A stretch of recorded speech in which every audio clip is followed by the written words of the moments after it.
अस्सलाम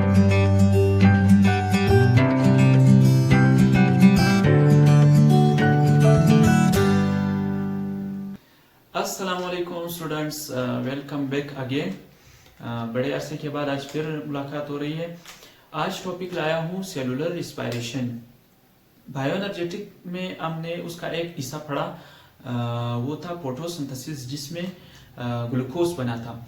आज उसी ग्लूकोज की होनी है ब्रेकडाउन। सो जितने मुश्किल से ग्लूकोज बना था, आज उसी ग्लूकोज की होनी है ब्रेकडाउन। सो स्टार्ट करते हैं। What is cellular respiration?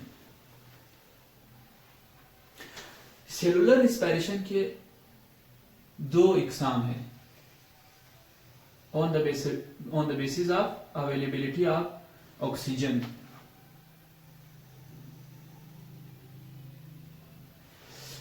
एक है एरोबिक रिस्पायरेशन, मतलब aerobic cellular respiration,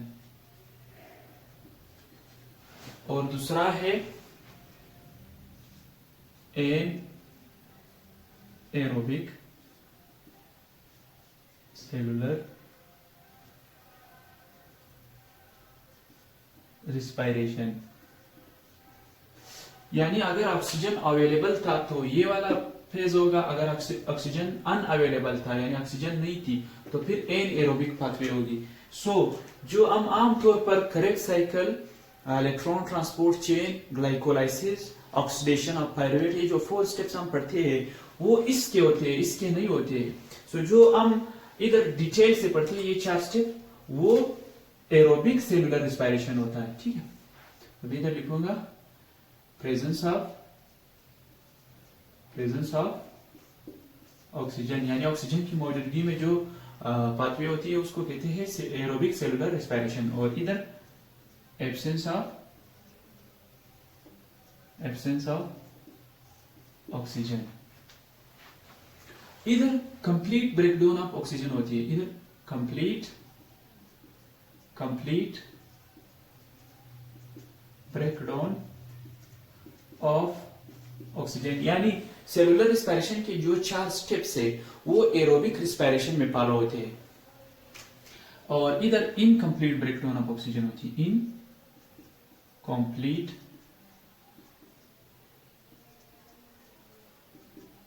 breakdown of oxygen.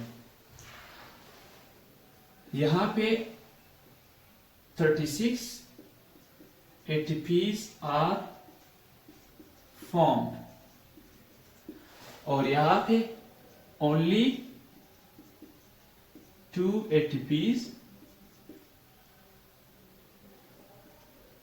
Are formed.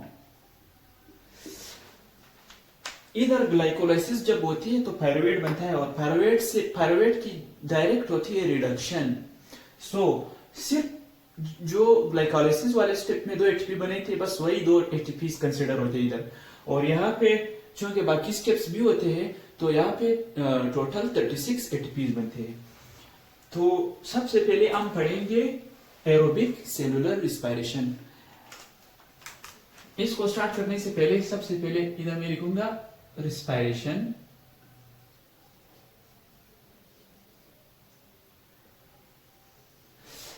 Respiration का मतलब है कि जब हम फूड खाते हैं तो उसमें ग्लूकोज होता है। ग्लूकोज इंटेस्टाइन से ऑब्जॉर्व होता है और वो सेल के पास चला जाता है। इसके बाद जो हम सांस लेते हैं, ऑक्सीजन चला जाता है ब्लड में और ब्लड से सेल में। सो ग्लूकोज और ऑक्सीजन रिएक्शन करते हैं और इसके नतीजे में मिलता है हमें एनर्जी। सो ये तो है रिस्पायरेशन। मतलब रिस्पायरेशन में ऑक्सीजन का इनहेल करना और उसका फिर ग्लूकोज के साथ मिलना, ये मुकम्मल जो प्रोसेस है ये है रिस्पायरेशन। इसी रिस्पायरेशन को 2 फेजेस में डिवाइड किया गया है। इसी रिस्पायरेशन को 2 फेजेस में डिवाइड किया गया है। एक है एक्सटर्नल रिस्पायरेशन, ये इसके टाइप्स नहीं है, ये इसके जस्ट फेजेस है आसानी के लिए, ताकि हम आसानी से याद कर सके। सो एक है एक्सटर्नल रिस्पायरेशन और दूसरा है इंटरनल या सेलुलर रिस्पायरेशन। सो इसके 2 फेजेस है, एक है एक्सटर्नल और दूसरा है इंटरनल। ये ऑर्गेनिक लेवल पे होता है, तो इसका दूसरा नाम है गैसियस एक्सचेंज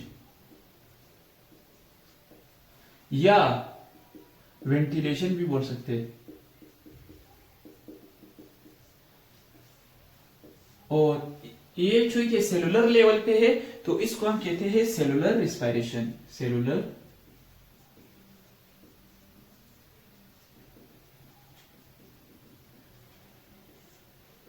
रिस्पायरेशन। सो जो ऑर्गेनिक लेवल पे होता है उसमें इन्वॉल्व है माउथ, ट्रेकिया, ब्रोंकाई, ब्रोंक्यूल्स और फिर लंग्स। मतलब ऑक्सीजन का इनहेल होना और कार्बन डाइऑक्साइड का एक्सेल होना, ये वो वाला फेज है। और जब ऑक्सीजन ब्लड में शामिल हो जाए और उधर फिर बाद में चला जाए सेल के पास, तो वो जो सिलसिला है उसको कहते हैं इंटरनल। चूंकि वो सेल के लेवल पे होता है तो उसको हम कहते हैं सेलुलर रिस्पायरेशन। इसलिए हम अब पढ़ रहे हैं सेलुलर रिस्पायरेशन। सो इसके साथ हमारा कोई काम नहीं है, हम इंटरनल या सेलुलर रिस्पायरेशन पढ़ रहे हैं। एन एरोबिक सेलुलर रिस्पायरेशन हम बाद में पढ़ेंगे। सबसे पहले हम इसके जो 4 स्टेप्स है वो देखते हैं।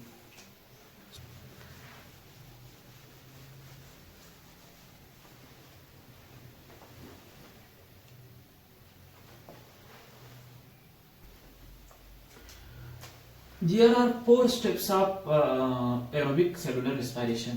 So इसके होते हैं 4 steps.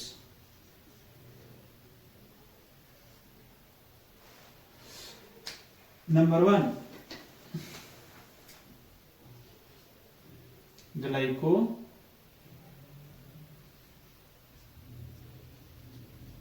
glycolysis. ग्लाइकोलाइसिस ये कॉमन स्टेप है एरोबिक के लिए भी और एन एरोबिक के लिए भी। मतलब एरोबिक में भी होता है और एन एरोबिक में भी होता है।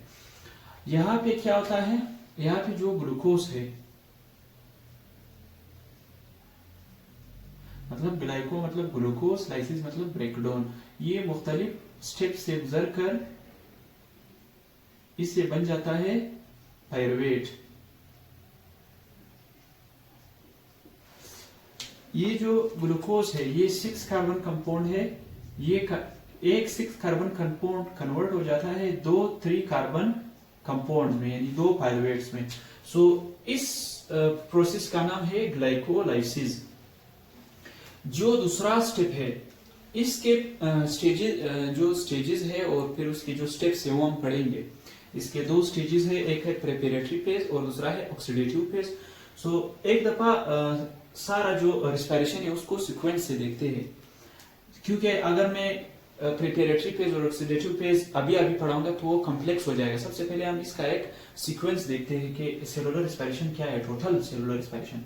दूसरा है, तो लेट सपोज ग्लूकोज से पायरुवेट बन गया, फिर पायरुवेट से सिलसिला शुरू हो जाती है। दूसरा जो स्टेप है उसको कहते हैं ऑक्सीडेशन ऑफ पायरुवेट।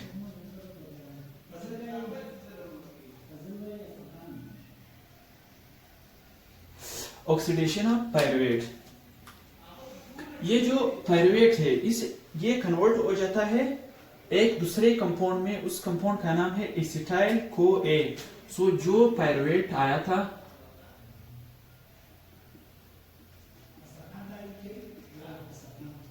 वो कन्वर्ट हो जाता है एसिटाइल CoA में, एसिटाइल CoA में कन्वर्ट हो जाता है। इसको कहते हैं ऑक्सीडेशन ऑफ पायरुवेट। 2 पायरुवेट है तो 2 एसिटाइल CoA बनते हैं। ये पायरुवेट डायरेक्ट क्रेब्स साइकिल में इंटर नहीं हो सकता। सो एक दफा एक दूसरे कंपाउंड में कन्वर्ट होता है जिसको कहते हैं एसिटाइल, और उसके साथ एक एंजाइम अटैच होता है कोएंजाइम A। इस एसिटाइल CoA के बाद एक अगला स्टेप है, उसको हम कहते हैं क्रेब्स साइकिल। सो थर्ड है क्रेब्स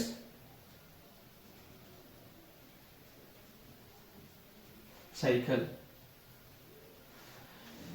क्रेब्स साइकिल जो है वो ये एसिटाइल कोए 2 कार्बन कंपाउंड है, ये इंटर होता है, ये भी होता है माइटोकॉन्ड्रियल मैट्रिक्स में, माइटोकॉन्ड्रियल मैट्रिक्स, और ये भी माइटोकॉन्ड्रियल मैट्रिक्स में। ये होता है ग्लाइकोलाइसिस साइटोप्लाज्म में,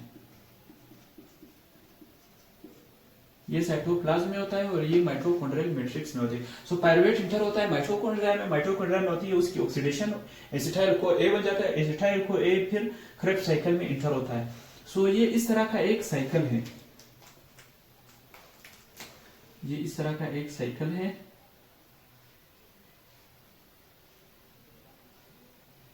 अभी हम थोड़ी देर बाद इस साइकिल को पढ़ेंगे।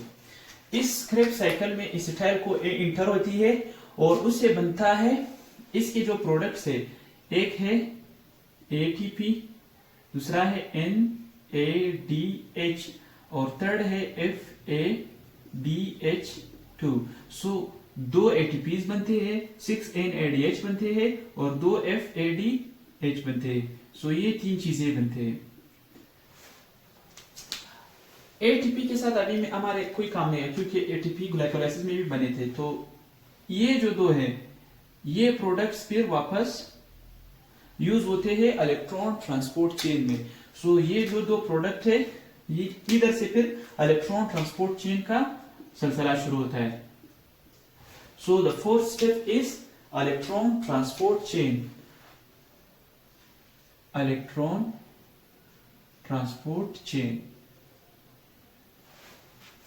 आखिरी स्टेप है इलेक्ट्रॉन ट्रांसपोर्ट चेन।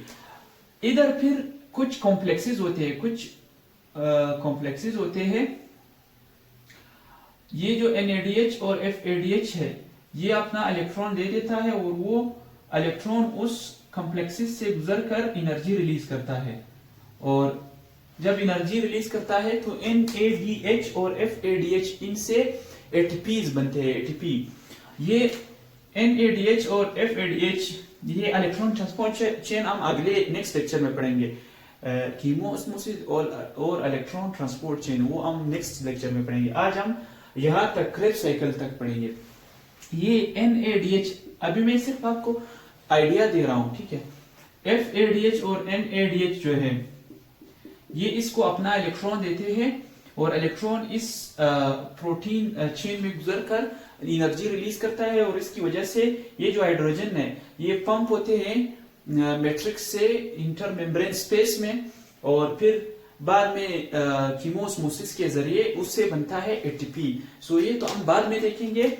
एक जो NADH है ये 3 एटीपी बना सकता है, 3 एटीपी, और एक जो FADH है वो 2 एटीपी बना सकता है। सो आप देख लो, ये है हमारा पूरा का पूरा सेलुलर रेस्पिरेशन। बस क्या रह गया, ग्लाइकोलाइसिस के जो कुछ स्टेप्स है, यानी ग्लूकोज फिर कन्वर्ट होगा पायरुवेट में, इसके कुछ स्टेप्स है वो अभी मैं बताऊंगा।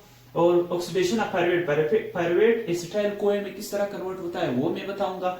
अभी क्रेब्स साइकिल के कुछ स्टेप्स है उससे बनते हैं ये चीजें, ये कुछ स्टेप्स है ये मैं बताऊंगा, और नेक्स्ट लेक्चर में इंशाल्लाह मैं बताऊंगा कि मतलब जैसे ये है NADH डीहाइड्रोजनेज कॉम्प्लेक्स 1, और ये है coenzyme Q FADH2 dehydrogenase complex 2, फिर है साइटोक्रोम रिडक्टेज कॉम्प्लेक्स 3, फिर है साइटोक्रोम C, फिर है साइटोक्रोम ऑक्सीडेज कॉम्प्लेक्स 4। सो ये इस तरह का चेन होता है, उससे इलेक्ट्रॉन गुजरता है। इलेक्ट्रॉन कौन देता है, या तो NADH देता है या तो FADH। सो ये NADH काबिल है 3 एटीपी बनाने का, और FADH2 ये काबिल है 2 एटीपी बनाने का। सो पूरा इसका हिसाब किताब हम लास्ट में करेंगे कि टोटल कितने एटीपी एक ग्लूकोज की ब्रेकडाउन से बनती है, तो इंशाल्लाह वो बाद में पढ़ेंगे। अभी हम पढ़ने वाले हैं ग्लाइकोलाइसिस के स्टेप्स, और ये पायरुवेट किस तरह एसिटाइल को ए में कन्वर्ट हुआ, और ये इस क्रेब्स साइकिल जब एसिटाइल को ए से शुरू होता है और फिर एंड होता है, तो ये एटीपी NADPH और FADH ये किस किस लेवल पे बनते हैं, तो अभी हम ये पढ़ेंगे।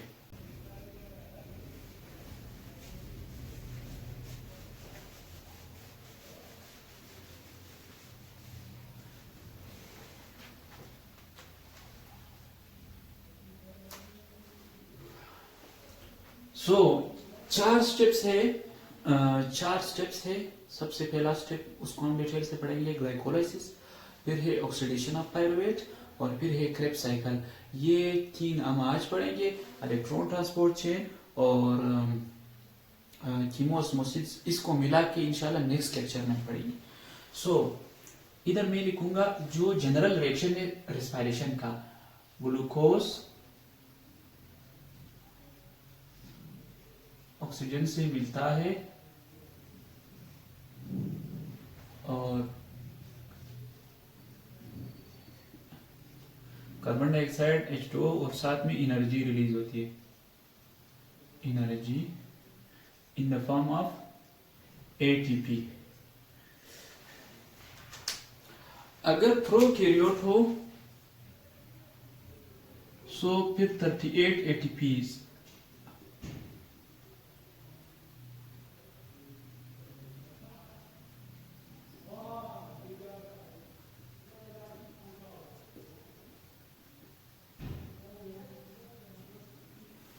और अगर यूकैरियोट हो तो 36 ATPs।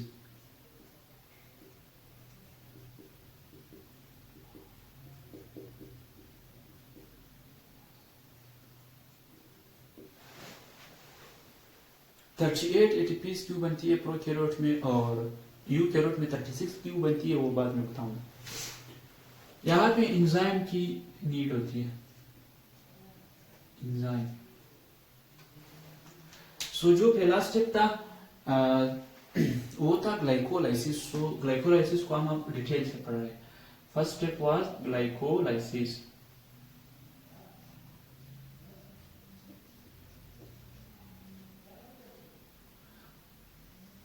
इस ग्लाइकोलाइसिस के दो स्टेप्स हैं, एक है प्रीपेरेटरी फेज, मतलब मैं ए लिखूंगा, एक है प्रीपेरेटरी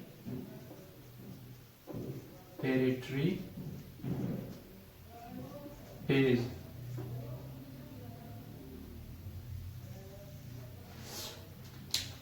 दूसरा है ऑक्सीडेटिव फेज। प्रीपेरेटरी फेज को हम कंजक्टिव फेज भी बोलते हैं।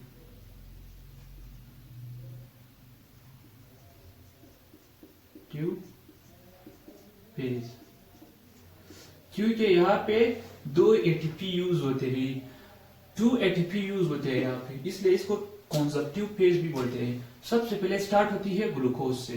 सो ये है ग्लूकोज, ग्लूकोज कन्वर्ट होता है ग्लूकोज 6 फॉस्फेट में।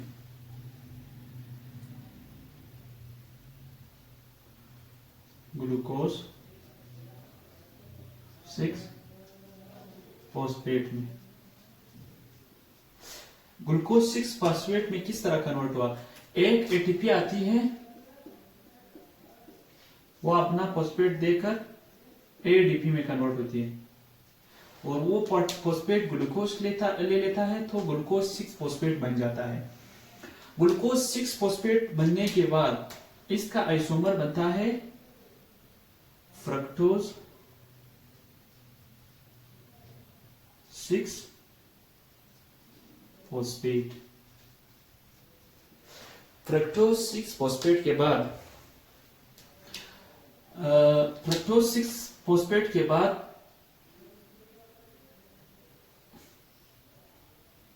बनता है फ्रक्टोज 1,6 बाई फॉस्फेट। यहां पे एक दूसरी ATP आती है, ATP, ये कन्वर्ट होती है ADP में। सो ATP नंबर 1 यहां पे यूज हुई और ATP नंबर 2 यहां पे यूज हुई। इस ग्लूकोज 1,6 बाई फॉस्फेट के बाद इस मॉलिक्यूल की होती है स्प्लिटिंग। सो ये स्प्लिट हो जाता है 2 ग्लाइसरॉल्डिहाइड 3 फॉस्फेट मॉलिक्यूल में। सो एक ग्लाइसरॉल्डिहाइड 3 फॉस्फेट ये है,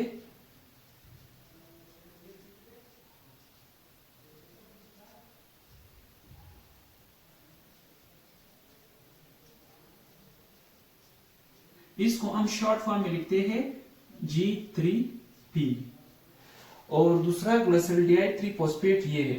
लेकिन मैं इधर ग्लाइसरॉल्डिहाइड 3 फॉस्फेट नहीं लिखूंगा। ये ग्लाइसरॉल्डिहाइड 3 फॉस्फेट जो है ये इंटर कन्वर्टिबल है एक दूसरे मॉलिक्यूल में, उसको कहते हैं डाइहाइड्रोक्सी एसीटोन फॉस्फेट। तो मैं इसका आइसोमर लिखूंगा क्योंकि ये जो दो ग्लाइसरॉल्डिहाइड 3 फॉस्फेट है वो डाइहाइड्रोक्सी एसीटोन है, ये एक दूसरे में जल्दी जल्दी कन्वर्ट होते हैं। सो मैं इधर लिखूंगा डाइहाइड्रोक्सी एसीटोन फॉस्फेट। ये दोनों एक दूसरे में इंटर कन्वर्टिबल है, तो इधर में इस तरह निशान लगाऊंगा। तो मतलब एक ग्लूकोज जो 6 कार्बन कंपाउंड था उससे 3 कार्बन कंपाउंड 3 कार्बन कंपाउंड बन गए, 3 कार्बन कंपाउंड बन गए 2। ये है प्रीपेरेटरी फेज और इसमें 2 एटीपी यूज हुए। सो मैं इधर लिखूंगा 2 ATPs are used। इसमें 2 ATPs यूज हो गए। अब दूसरा पेज है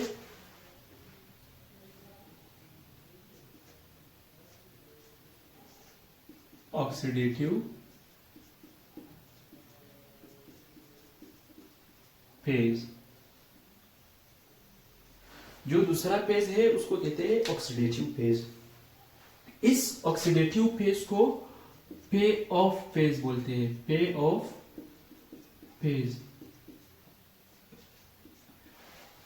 क्योंकि यहां पे 4 एटीपीज बनती है। ऑक्सीडेटिव फेज में 4 एटीपीज बनती है बिकॉज 4 एटीपीज आर फॉर्म्ड। जैसे इधर 2 यूज हुए थे तो इसी तरह अभी इधर 4 दिखेंगे आपको, 4 बनेंगे। स्टार्ट होता है G3P से। सो ये जो ग्लाइसरॉल्डिहाइड 3 फॉस्फेट है यहां से फिर ऑक्सीडेटिव फेज शुरू होती है। सो मैं इधर लिखूंगा वो जो नीचे लिखा हुआ है वो G3P ग्लाइसरॉल्डिहाइड 3 फॉस्फेट। ये है ग्लाइसरॉल्डिहाइड 3 फॉस्फेट। ये इस तरह का 3 कार्बन मॉलिक्यूल है इस तरह का, और इधर 3rd कार्बन पे फॉस्फेट ग्रुप है, तो ये है ग्लाइसरॉल्डिहाइड 3 फॉस्फेट।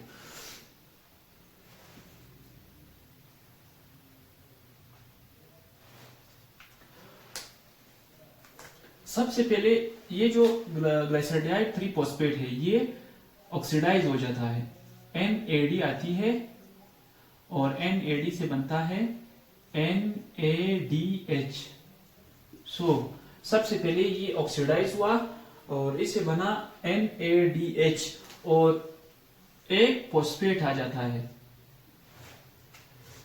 मैट्रिक्स से एक फॉस्फेट आ जाता है और ये अपने जो ऑक्सीजन जो हाइड्रोजन है वो दे देता है NAD को इलेक्ट्रॉन्स के साथ और उसको बना देता है NADH।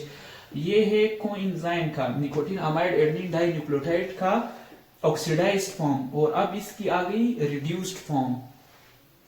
सो बन जाता है PGA। मैं इधर कंप्लीट लिखूंगा, फास्फो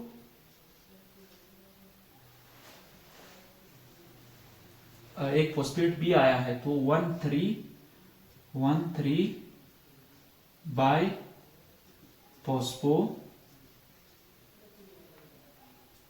ग्लाइसरेट या ग्लाइसरिक एसिड। सो यहां पे बन गया जिसको हम शॉर्ट फॉर्म में लिखते हैं PGA फास्फो ग्लाइसरिक एसिड या फास्फो ग्लाइसरेट। ये है 3 कार्बन मॉलिक्यूल इस तरह, एक फॉस्फेट पहले से मौजूद था और एक आया माइटोकॉन्ड्रियल मैट्रिक्स से। सो एक इधर अटैच होता है एक इधर, सो 1,3 बाय फास्फोग्लाइसरेट बना, एक NADH बन गया। इसके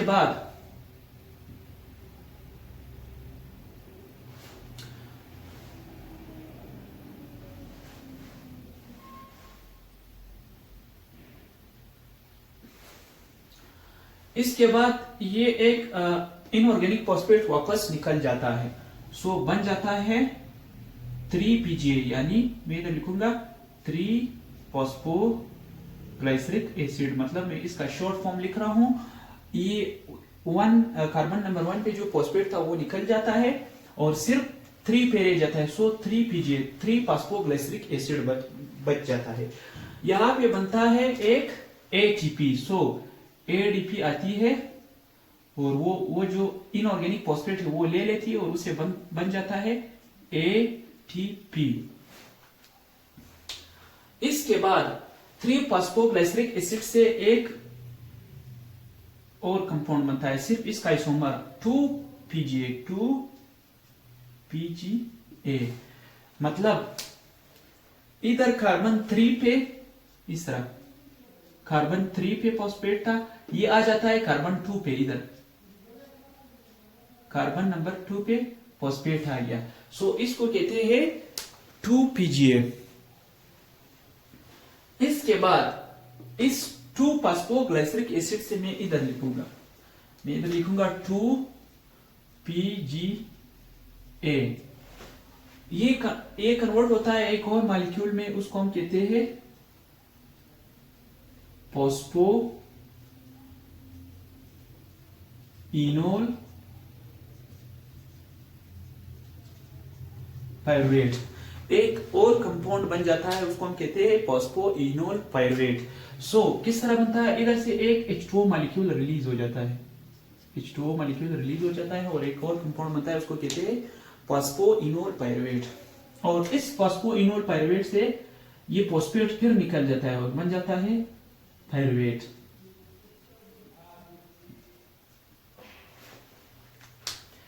और यहां से निकल जाता है, मतलब एडीपी आती है, वो कन्वर्ट होती है एटीपी में, मतलब फॉस्फेट ले लेते हैं एटीपी। सो हमारा फाइनल प्रोडक्ट पायरुवेट बन गया। ये है ग्लाइकोलाइसिस। सो ग्लूकोज कन्वर्ट हुआ पायरुवेट में। यहां पे एक NADH, तो मतलब 2G3P ग्लाइसोडाइड 3 फॉस्फेट के, तो इधर 2 मॉलिक्यूल बने थे। सो मैं इधर 2 लिखूंगा, 2 मॉलिक्यूल आए थे। जब 2 आए थे तो 2 NAD रिड्यूस्ड फॉर्म में आएंगे और ये बन गया NADH। इसी तरह ये 2 मॉलिक्यूल होते हैं, ठीक है, और ये भी 2। सो अगर ये 2 है तो इधर भी 2 ATP बनेंगे, ये भी 2, ये भी 2, फॉस्फोइन और पायरुवेट भी 2। सो पायरुवेट भी 2 बनेंगे और ये जो ATPs है ये भी 2 बनेंगे। पहले तो हम सिंगल G3P की बात कर रहे थे, क्योंकि इधर 2 बने हैं तो 2 दफा ऑक्सीडेटिव फेज को होना है। ये है 2। सो इधर टोटल कितने ATPs बने, इधर टोटल 4 ATPs are formed और 2 NADH are formed, 2 NADH are formed। अगर आपसे ये सवाल पूछे कि ग्लाइकोलाइसिस में कितने ATPs बनते हैं, तो फिर आपने नेट ATPs की बात करनी है, क्योंकि 2 इधर यूज हो गए हैं और इधर 4 बन गए हैं, तो फिर आपने नेट की बात करनी है, तो 2 टोटल रह गए, 2 ATPs बनती है। और अगर आपसे ये पूछा जाए कि how many ATPs are form in the oxidative phase of glycolysis, तो आपने फिर बात बतानी है कि 4 ATPs बनती है। सो नेट जो ग्लाइकोलाइसिस में ATPs बनती है, हमने 2 की बात करनी है। सो नेट ATPs फॉर्म, मैं इधर लिखूंगा net ATPs form in the entire glycolysis process. अब इन दोनों फेजेस की इकट्ठा बात हो रही है। Net ATPs formed are 2। So जो नेट ATPs है पूरे ग्लाइकोलाइसिस में वो 2 है। अब हम पढ़ेंगे oxidation of pyruvate.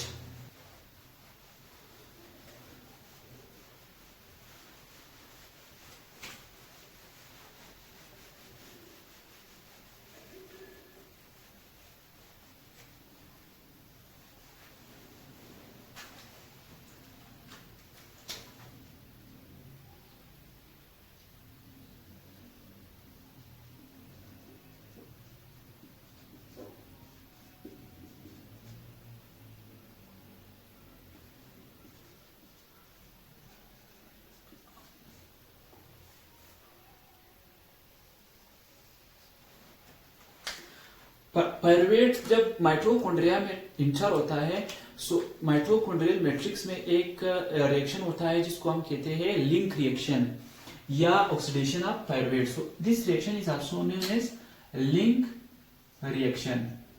Link reaction क्योंकि ये ग्लाइकोलाइसिस और क्रेब्स साइकिल को मिलाता है. सो एक कंपाउंड बनता है, उसको हम कहते हैं एसिटाइल CoA. सो पायरुवेट, लेट सपोज जो दो पायरुवेट थे अब वो इंटर हुए माइटोकॉन्ड्रिया में. सो माइटोकॉन्ड्रिया के अंदर वो CH3 C डबल बॉन्ड और H, इस कंपाउंड को हम कहते हैं, ये है 3 कार्बन कंपाउंड. इस 3 कार्बन कंपाउंड का नाम है पायरुवेट या पायरुविक एसिड. Pyruvic acid. इस पायरुवेट की होती है ऑक्सीडेशन ऑफ पायरुवेट. सो इसकी होती है ऑक्सीडेशन. मतलब ऑक्सीडेशन में इस तरह ये जो कार्बन डबल बॉन्ड ऑक्सीजन है और ये ऑक्सीजन है, ये in the form of carbon dioxide निकल जाता है. सो कार्बन डाइऑक्साइड निकल गया, क्या बच गया? एसिटाल्डिहाइड बच गया. CH3 C डबल बॉन्ड और ये H बच गया. इसको हम कहते हैं एसिटाल्डिहाइड. एसिटाल्डिहाइड.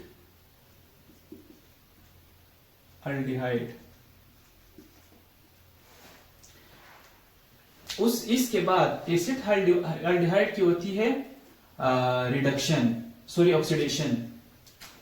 सो इधर मैं लिखूंगा एसिटाल्डिहाइड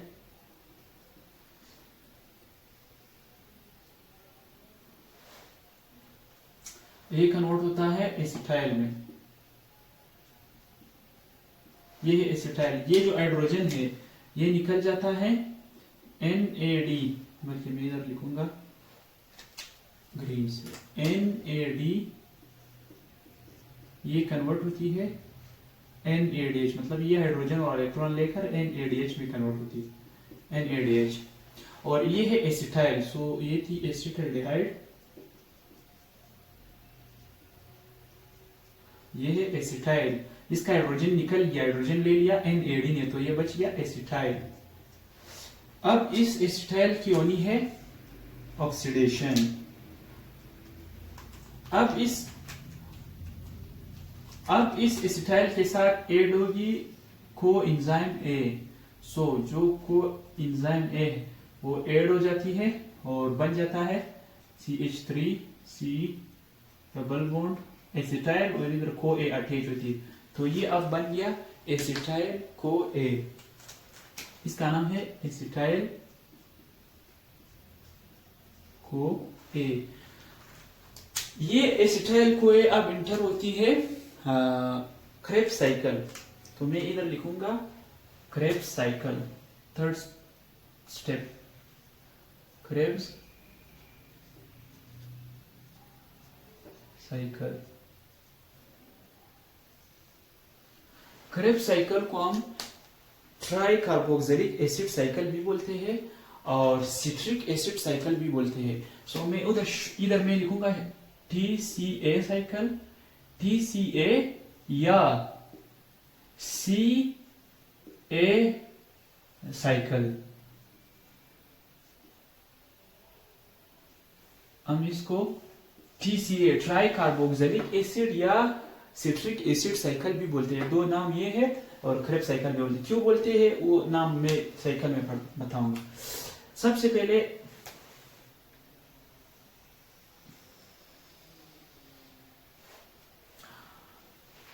अब ये एसिटाइल CoA जो है वो क्रेब्स साइकिल में इंटर होगी. सो मैं इधर लिखूंगा एसिटाइल CoA.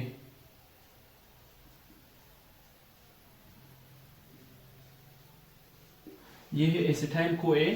सबसे पहले ये 4 कार्बन कंपाउंड के साथ रिएक्ट करती है. उस 4 कार्बन कंपाउंड का नाम है ऑक्सलो एसीटेट. ऑक्सलो एसीटेट. ये है 4 कार्बन कंपाउंड. देखिए मैं इसको रेड से ग्रीन से लिखूंगा. ये है 4 कार्बन कंपाउंड और ये है 2 कार्बन कंपाउंड. सो 2 कार्बन कंपाउंड और 4 कार्बन कंपाउंड मिलेंगे, इससे बनेगा 6 कार्बन कंपाउंड।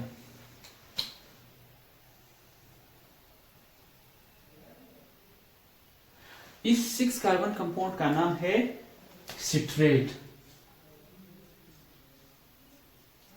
इसलिए जो पहला कंपाउंड बना वो सिट्रेट है, इसी वजह से हम इसको कहते हैं सिट्रिक एसिड साइकिल। एक चीज तो कंफर्म हो गई। अब सिट्रेट के बाद बनेगा ये 6 कार्बन कंपाउंड।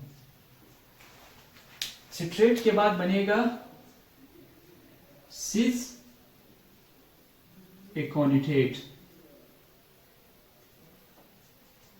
ये इसका एक आइसोमर है। इसके बाद बनेगा आइसोसिट्रेट। आइसोसिट्रेट यहां पे जो को एंजाइम ए था वो तो निकल गया, उसने अपना काम कर दिया, वो निकल गया। यहाँ पे एक H2O निकल गई और यहाँ पे एक H2O वापस ऐड हो गई। इधर एक H2O निकल गई, सिस एकोनिटेट एक कंपाउंड बना। और फिर बाद में इसके बाद सिस एकोनिटेट के बाद जब आइसोसिट्रेट बनता है तो इधर एक H2O ऐड होती है, तो आइसोसिट्रेट। आइसोसिट्रेट के बाद ये 6 कार्बन कंपाउंड है, बस ये इसके आइसोमर्स है। 6 कार्बन 6 कार्बन।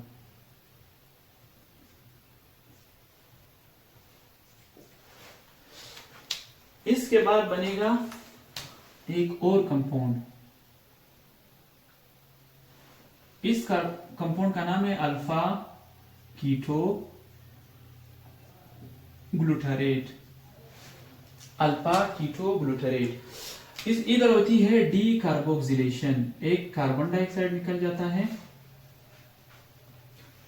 और NAD ये कन्वर्ट हो जाती है NADH में। इस आइसोसिट्रेट और अल्फा कीटो ग्लूटारेट के दरमियान एक NADH बनती है और कार्बन डाइऑक्साइड निकल जाता है, तो डी कार्बोक्सिलेशन होती है इसकी। 6 कार्बन कंपाउंड कन्वर्ट हो जाता है 5 कार्बन कंपाउंड में। 5 कार्बन कंपाउंड में। फिर इसके बाद एक और कंपाउंड बनता है, उसका नाम है सक्सिनाइल को ए। वो जो को ए निकली थी ये वापस इधर ऐड हो जाती है, को ए वापस ऐड हो गई। इधर एक कार्बन डाइऑक्साइड निकल गया, मतलब एक दफा फिर डी कार्बोक्सिलेशन होती है और वो जो को ए निकली थी वो वापस ऐड होती है। जो डी कार्बोक्सिलेशन का नतीजा है वो इस 5 कार्बन कंपाउंड को 4 कार्बन में कन्वर्ट करती है, ठीक है। और को ए इंटर हुई तो इस कंपाउंड का नाम है सक्सिनाइल को ए। और इस लेवल पे फिर एक NAD जो है वो कन्वर्ट होती है NADH में। NADH। इस लेवल पे फिर एक दूसरी NADH मॉलिक्यूल बनी। अब सक्सिनाइल को ए से बनता है सक्सिनेट।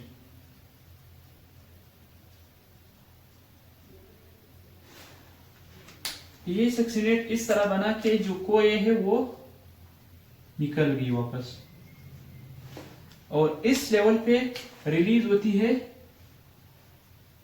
एनर्जी।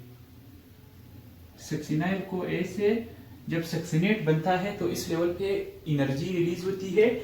एक मॉलिक्यूल बनता है, उस मॉलिक्यूल का नाम है GTP ग्वानिन ट्राइफॉस्फेट। और इस GTP से बनता है ATP। मतलब ये जो एनर्जी रिलीज हुई इससे डायरेक्ट ATP नहीं बनता है, इनडायरेक्ट बनता है। पहले एक मॉलिक्यूल बनता है GTP और उस मॉलिक्यूल से जो एनर्जी रिलीज होती है तो वो GTP जो है वो ATP बना लेता है। तो मतलब आपसे सवाल पूछा जा सकता है कि the ATP formed on the substrate level phosphorylation in Krebs cycle is direct or indirect। तो आपने बताना है कि ये इनडायरेक्ट बनी। और सक्सिनेट के बाद एक दूसरा कंपाउंड बनता है, उस कंपाउंड का नाम है फ्यूमरेट।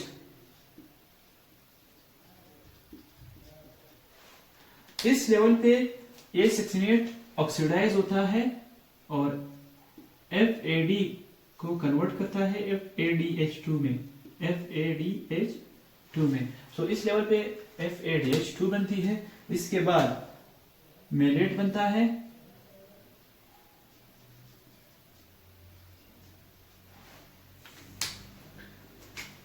इधर एक H2O इंटर होती है, सो फ्यूमरेट कन्वर्ट होता है मेलेट में, और जो फाइनल है वो ऑक्सलो एसीटेट वापस बन जाता है। और इस लेवल पे फिर एक NAD जो है वो कन्वर्ट होती है NADH में, NADH में, मेलेट से ऑक्सलो एसीटेट। सो 2 दफा डीकार्बोक्सिलेशन हुई थी। सो ये भी 4 कार्बन कंपाउंड है, ये भी और ये भी। सिट्रेट,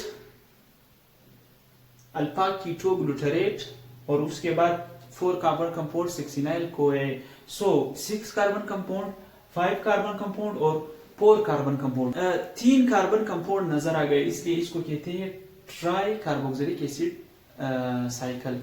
सो 3 एसिडिक मॉलिक्यूल नजर आए, एक 6 कार्बन का था, एक 5 कार्बन का है और एक 4 कार्बन का है, इसलिए इसको हम TCA try carboxylic acid cycle भी बोलते हैं।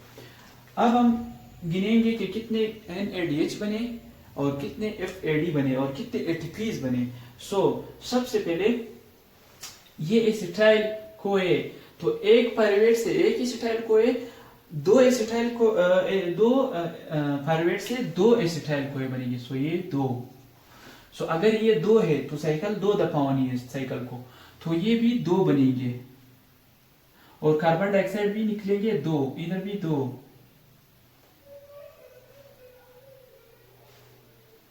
ये ATPs 2 बनेगी और GTP भी 2 बनेगी, FAD 2 बनेगी, और इसके बाद तो मतलब जो टोटल ये भी 2। सो 2 ATPs, 2 NADH ये है, 2 ये है और 2 ये है। सो टोटल NADH जो बने वो 6 NADH बने। ATPs 2 बने, तो मैं इधर लिखूंगा 2 ATPs और 2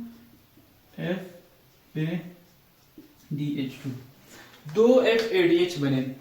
सो यहां तक हमारा क्रेब्स साइकिल कंप्लीट हुआ। ये जो NADH है और FADH है, ये फिर इंशाल्लाह क्रेब्स साइकिल में वापस यूज होंगे और इससे बनेंगे ATP। सिर्फ एक होती है सबस्ट्रेट लेवल फॉस्फोरिलेशन और दूसरा ऑक्सीडेटिव फॉस्फोरिलेशन। सो ये इस बुक्स में एक अलग पेज उस पे लिखा होता है कि substrate level phosphorylation, oxidative phosphorylation, ये अलग चीजें नहीं है।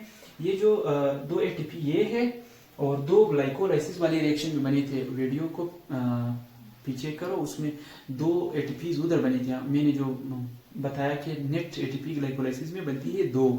सो 2 वो है और 2 ये है, इसको हम कहते हैं सबस्ट्रेट लेवल फॉस्फोरिलेशन। जो NADH है या FADH है, ये जब इलेक्ट्रॉन ट्रांसपोर्ट चेन में इंटर होते हैं और इससे जब ATPs बनेगी तो उसको हम कहते हैं ऑक्सीडेटिव फॉस्फोरिलेशन। उम्मीद करता हूँ आपको ये लेक्चर समझ में आ गया होगा। इंशाल्लाह नेक्स्ट लेक्चर में हम पढ़ेंगे इलेक्ट्रॉन ट्रांसपोर्ट चेन और कीमो ऑस्मोसिस। अल्लाह हाफिज़।